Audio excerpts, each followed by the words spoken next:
All right, welcome back again. Our next segment here, we'd like to talk about mise en place, so everything in its place, including equipment, as much pre-preparation as possible without the loss of quality. So in this case, we're starting everything from scratch today, but have everything ready to execute your dish before you start. Utensils, your pans. Right here, an example, we're staging our pan to make our seared osso bucco. Right here is my stock already made.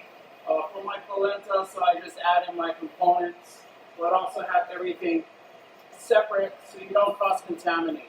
All right, so let's get started with the next segment here. We'll be doing our seared osso bucco. We're gonna make a Maillard reaction there, which is basically a chemical reaction between amino acids and sugars that gives brown colored food its distinct flavor. Yeah, so right here. And my pan hot already. You know, I practice good things like folding your towel when you're cooking at home. That way you're very professional. And all we want to do in the recipe here is to salt all sides, white pepper, which is included in your mise en place right here.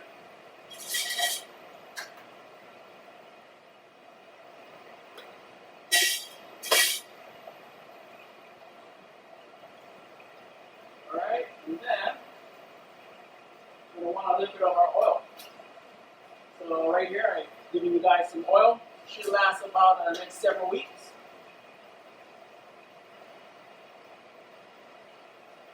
We talked about heating up our pan. The viscosity of the oil turns into thick and then to thin. We don't necessarily add in our thick osso bucco because now it's like adding ice cubes to water. So we're going to smoke it a little bit, but not over. We also talked about cooling your pan off instead of adjusting your fire as well. Be very careful at home if you're cooking on electric. Just be very careful that the oil doesn't spill. It still can catch fire. All right. So we're talking about Maillard reaction. Always place it away from you, it doesn't splash you.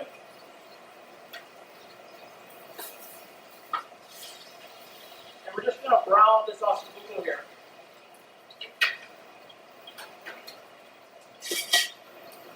We also talked about the oil gets too hot, what can we do? Adjust our flame. Or we can also add a little bit more oil.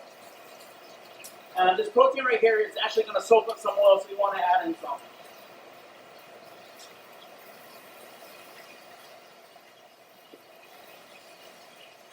All right, nice half a sizzle.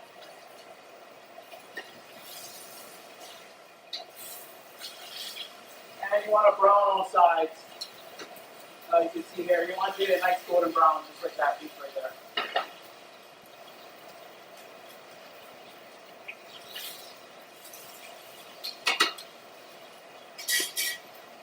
A couple things about your mise en place here. Always have your salt and white pepper. Don't mix it together.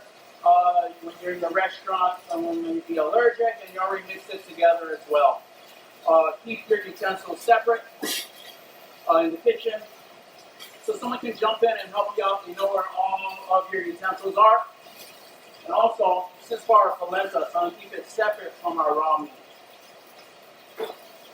Again, have everything staging already. That's our starch right there. This is our braising liquid. Obviously, the pork osso bucco is going to take possibly a little bit over an hour, hour and a half to braise at very low heat. One thing I want to tell you guys, nice golden brown. I want to tell you guys, please keep a watch on your braising liquid. You may want to braise it with the cover off because you never know. All right?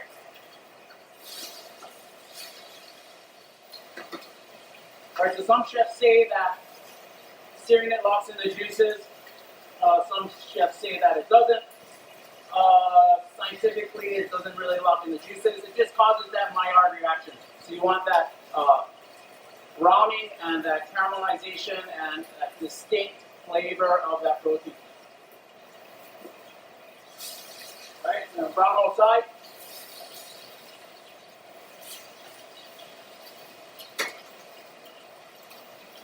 turn my heat down a little and also add in some more oil.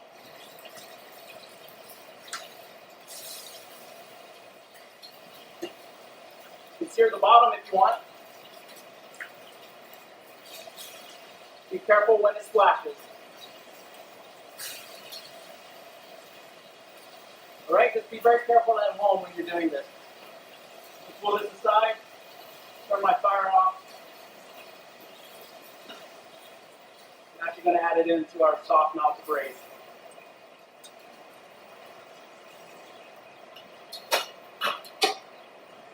Alright, that's searing, mallard reaction, searing your meat before we braise it.